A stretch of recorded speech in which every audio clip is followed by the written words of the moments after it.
嗨，大家好，我是阿汤。我们今天要来分享呢，就是 iPhone 以及 Apple 相关的配件，就是充电的设备。说到充电的设备呢，如果是长期在使用 Apple 产品的人，通常你有 iPhone 的话，搭配手表一定会买 Apple Watch。再来呢，外出就会搭配一个 AirPod， 大概就是这3种为一套为主啦，这是 Apple 的用户基本的3套件。所以呢，通常你在充电的时候呢，我觉得应该也没有很多人会想要 iPhone 一条线，手机一条线 ，AirPod 在一个充电板。所以你在家里呢，应该就跟我一样开始找3合1相关的产品。像我之前用的产品呢是这个，不是随便买的，不是淘宝的，这一组呢很扎实，质感很好，它是 Beckin 出的这个3合1的充电器。底部这边呢是可以放 AirPod 这个充电，然后这边呢小小的就是磁吸手表上去。另外这一边呢，就是可以用 MagSafe 直接把手机吸附上去，3合1充电。这一组呢，其实我觉得充电没有什么问题。现在只是觉得呢，这一组因为是之前买的，它的这个资源呢是 MagSafe， 它没有 QI2 这个规格，觉得有点可惜，就等于说它只能用在支援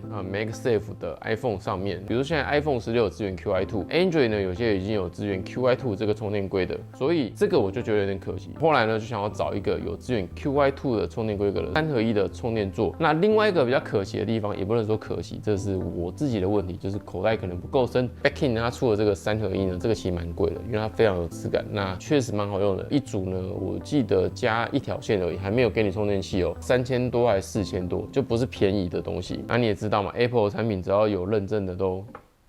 不便宜。前阵子呢，因为想要找一下 QI2 相关产品，但因为我只是想先试试看，所以我就先淘宝一下。后来呢，在淘宝找到这一款品牌叫墨伊 MOYI 墨伊的3合1磁吸无线充电器。特别的是它有支援 QI2 这个充电规格。QI2 是一个新的无线的充电规格，基本上呢 ，iPhone 现在也会支援 ，Android 也会支援。完全普及这个规格之后，你买了这无线充电板呢，你只要找到 QI2 规格的话呢，就可以同时用在 iPhone 以及 Android 上。那这个呢，我先跟大家讲一下它的输入呢是5伏3A， 或是9伏3A， 或者是12伏2.5A， 所以它其实支援的蛮多的，都可以直接输入。输出的规格呢，手机的最大供电呢，无线充电是15瓦，耳机的充电呢是2.5瓦，手表充电是2.5瓦。手机跟手表其实没什么差别，反正你放上去就是睡觉，7、8个小时后怎么样都会充满。手机15瓦呢，以现在无线充电的话，15瓦其实已经算快了。iPhone 的话呢，现在最大我记得是支援好像是20瓦新的。那如果你是用在 Android 上的话，像 Android 现在有些支援40、60、80瓦以上的，那你就会觉得它可能无线充电这个速度不算快，但我觉得没差，因为像我的话，主要是睡觉或者偶尔才放上去充电。那给大家介绍一下为什么会买这一款呢？大部分的3合1呢，你看到的会长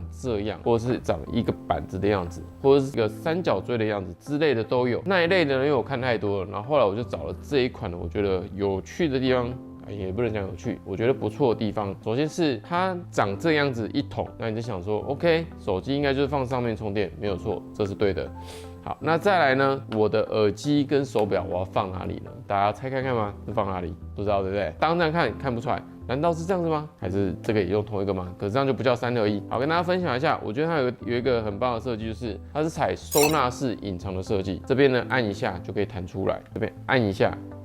就可以弹出来，然后这边呢可以放手表，这边呢可以放耳机。我觉得这个设计还不错，它是隐藏式的，手机呢就放在上面直接充电。但是呢，问题又来了，有人会觉得呢，充电呢，我不太想要让它这样平面的朝上看，没那么方便使用。因为像 iPhone 它现在充电的话，如果你是边充电，荧幕都是朝前面的话，会有显示那个画面出来嘛。这时候你就可以转换它的角度，比如说。这个呢，它有一个东西在前面，看到一个类似指纹的图示，但它不是说什么指纹辨识啊，它只是触碰式的按钮而已按一下，它就会转方向，变成那样斜斜的你看它就可以用你那个显示的方式出来，这个我觉得是蛮不错一点如果你想要回到正的话，再摸一下，就可以回来了如果你想要就是像那种直的，摸一下。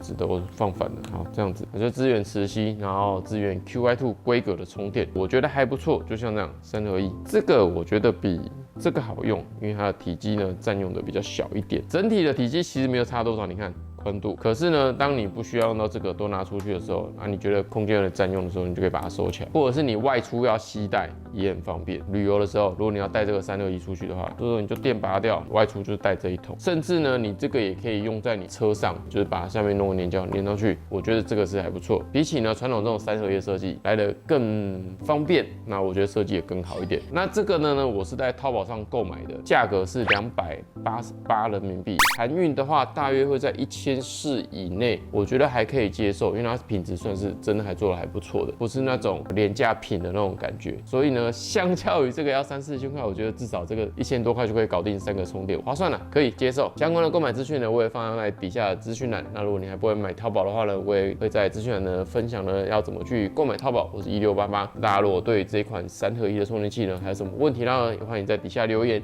那我不是拍电影阿亮哥，下次再见喽，拜拜。